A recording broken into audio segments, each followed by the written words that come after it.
Bonjour à tous et bienvenue dans un tout nouveau secret de tournage. Dans cet épisode, spotlight sur l'un des dessins animés qui a révolutionné l'avenir de l'animation au cinéma et a ouvert les portes d'un tout nouveau genre. Collaboration surprenante, évolution catastrophique, percée et succès fulgurant, trêve de bavardage. Préparez le popcorn et mettez-vous à l'aise. Voici l'histoire de Toy Story. 24 sur 2, troisième.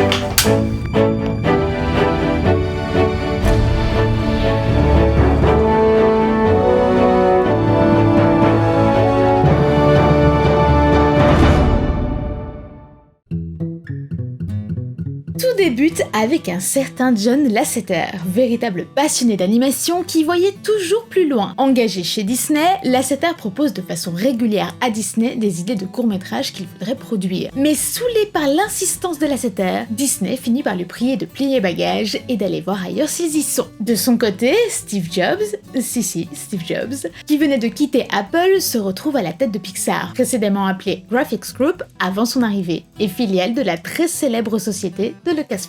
Là où Disney ne semble pas avoir flairé le talent, Steve Jobs ne compte pas le laisser passer et engage Lasseter, souhaitant explorer l'animation par image de synthèse, outil qui allait révolutionner les dessins animés. Ravi, John Lasseter enchaîne les petits courts-métrages pour montrer à Jobs l'étendue de ses compétences, et un jour, en 1988, il lui propose l'histoire de Tin Toy, un jouet membre d'un orchestre qui tente d'échapper à Billy, un nourrisson qui a tendance à casser tous ses jouets. Ça vous rappelle quelque chose ?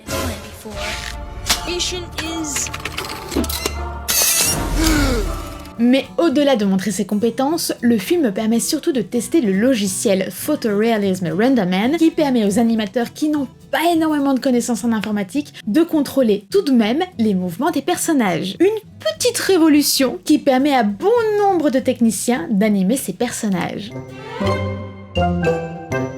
Et bien que Pixar ne croule pas sous l'argent à ce moment-là, Jobs accepte tout de même de produire le court-métrage et a raison.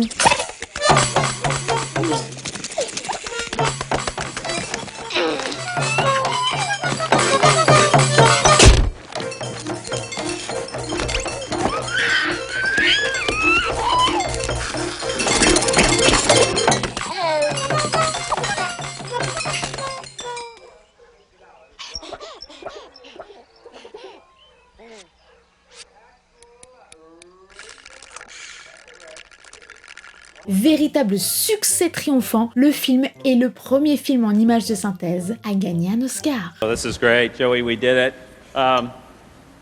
We'd like to thank the Academy for this great honor because it's the first time this award has gone to a computer-animated film. Face à ce succès, Disney se réveille et est intrigué par le travail proposé par Pixar. En effet, le travail des images de synthèse permet d'aller plus en profondeur dans les détails des personnages. Par exemple, la chemise de Woody ou encore l'autocollant sur Buzz. Et présente un avantage colossal. Il permet également d'éviter le pencil mileage, autrement dit en français, le kilomètre du crayon. Alors si vous connaissez son véritable nom dans le jargon de l'animation, je suis tout oui parce que je ne le connais pas. Ce qui veut dire que pour X montant de budget, l'équipe peut dessiner X nombre de traits. Et vous n'êtes pas sans savoir que Disney travaille essentiellement avec cette technique. Dans un premier temps, Disney propose à Lasseter de revenir au bercail, mais celui-ci refuse tout naturellement. Naît alors une collaboration tout à fait déconcertante. Disney approche Pixar et leur propose de collaborer sur cette nouvelle technique absolument révolutionnaire et fort de son succès. Dans une situation financière compliquée,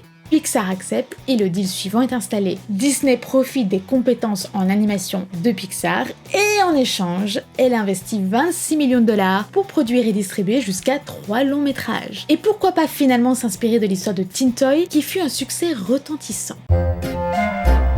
The goal of this group has been to do an animated feature from the day I started. Dans la création de son premier long métrage, Pixar se focalise sur un élément clé, l'histoire. Elle doit être aussi importante que le travail des images de synthèse. Ed Catmull, animateur et directeur de projet chez Pixar, avait déjà remarqué ce problème chez Disney depuis 1966, à la mort de Walt Disney. La société avait tendance à favoriser l'art du dessin au détriment de l'histoire. Conséquence, les films ne marquaient pas autant les esprits que les précédents, et vieillissaient donc mal. L'équipe chez Pixar décide donc d'étudier les films qui ont perduré dans le temps, bien que leur technologie soit dépassée, comme par exemple Blanche-Neige. Ce qu'ils veulent, c'est ça. C'est un film qui peut paraître old school techniquement parlant, mais dont l'histoire fait oublier ce détail. Aujourd'hui, Pixar estime que Toy Story 1 est probablement le dessin animé le plus moche qu'ils aient créé, mais a cet avantage qu'il permet de montrer l'évolution des compétences de la société. La tête d'Andy en est le parfait exemple. Du premier film au troisième film, on voit parfaitement l'évolution de la technique.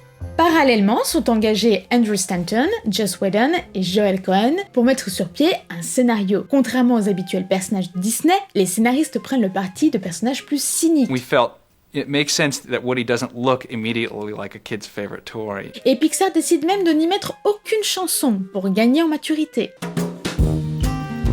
Dans un premier temps, Pixar propose le scénario suivant. Tinny was on a family vacation with his owner, and he gets lost at a rest stop. There, he's found by a junkman who chucks him into the back of his truck. In the back of his truck is this old ventriloquist dummy, and they decide to stick together. But at the end, they finally end up in kind of a toy heaven at a preschool where they'll never get lost or never get outgrown. The Dummy était inspiré d'un jouet que Lasseter avait étant petit. This is my Casper from when I was a little boy. This is probably 37 years old. And see, he has a pull string. See, that's "Can I stay with you?" It's like a parent understanding their child's, words. See, that's "I'm a friendly goat." Mais le scénario fait un flop auprès de Disney. La société encourage les scénaristes à contraster les personnages principaux et à faire en sorte qu'ils ne deviennent amis qu'au fur et à mesure de leurs aventures. Peter Docter est engagé pour renforcer l'équipe de scénaristes et au cours d'une conversation avec Stanton, il décide de prendre un angle différent. Il faut que les personnages deviennent si attachants que le public n'y verrait aucun problème à ce que l'histoire entière soit basée entièrement sur Woody et Buzz qui seraient enfermés dans un ascenseur pendant 60 minutes.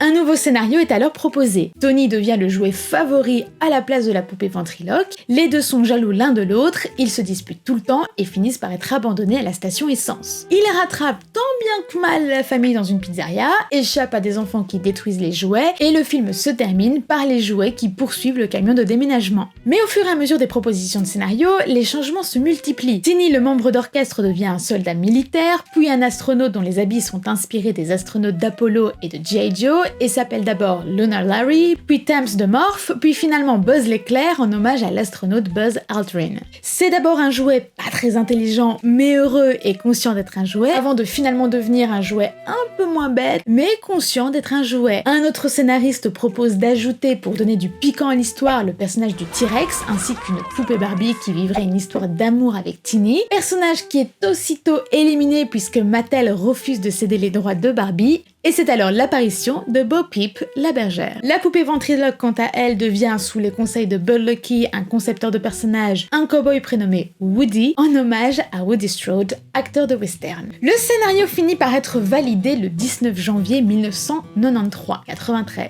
et commence alors la création du dessin animé. Seulement voilà, Disney continue à mettre son grain de sel partout et à demander constamment des changements. À présent, ils souhaitent une histoire qui convienne aux adultes comme aux enfants, et font donc encore une fois modifier le scénario, à tel point que le scénario ne ressemble plus en rien à ce qui a été validé en janvier. Le 19 novembre 1993, l'équipe Pixar montre la première moitié du film à Disney et c'est un échec cuisant. Frustré, le directeur de l'animation chez Disney suspend la production de Toy Story et Disney exige des explications auprès de Pixar. Pourquoi ? Mais pourquoi le film est-il aussi mauvais ? C'est-à-dire que vous avez demandé tellement de changements que le scénario n'a plus rien à voir avec ce qu'on vous a proposé au départ. Dans l'attente d'apaiser les tensions, Steve Jobs finance de sa poche la réécriture du scénario et finalement, la production reprend en février 1994. Jobs, quant à lui, part voir Disney et demande une rallonge de budget de 17 millions de dollars, puisque finalement, Disney est le seul fautif du retard qui a été pris et de la perte d'argent. Au total, ce sera près de 27 animateurs et 22 directeurs techniques qui travailleront sur le film avec un total de 114 240 images de synthèse créées, dont le personnage de Woody compte à lui seul 212 commandes de mouvement pour son visage. Pour interpréter ces célèbres personnages, Pixar approche Tom Hanks, qui est leur premier choix, ou encore Paul Newman pour interpréter Woody. Et c'est grâce à la création d'un Woody qui récite une des répliques de Tom Hanks dans le film Turner et Hooch qui finira de convaincre l'acteur d'accepter le rôle. Oh, you're eating the car! Don't eat the car! Not the car! Quant à Buzz l'éclair, Billy Crystal sera approché en premier et ce sera une réplique de Quand Harry rencontre Sally qui sera utilisée pour l'amadouer à son tour. This stupid wagon wheel Roy Rogers garage sale coffee table.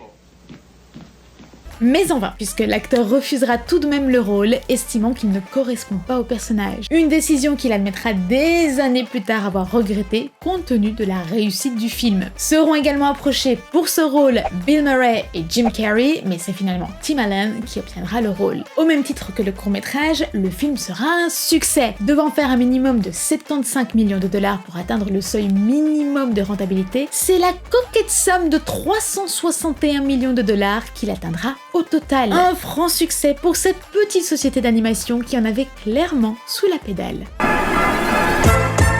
Tous les personnages du film ont des cheveux courts, parce que c'était tout simplement plus simple pour les animateurs à l'époque, qui n'avaient pas encore toutes les compétences techniques pour faire mieux. Le personnage d'Andy est nommé selon Andries Andy Van Damme, un professeur d'informatique qui fut pionnier de beaucoup de techniques d'animation. Le film d'animation a obtenu la note de 100% sur le site de Rotten Tomatoes, ce qui est plutôt rare compte tenu de l'exigence de ses votants. La carpette de la maison du personnage de Sid, le petit garçon qui casse délibérément ses jouets pour en faire des mix particuliers, est inspirée de la moquette dans le film Shining, un petit rappel horrifique.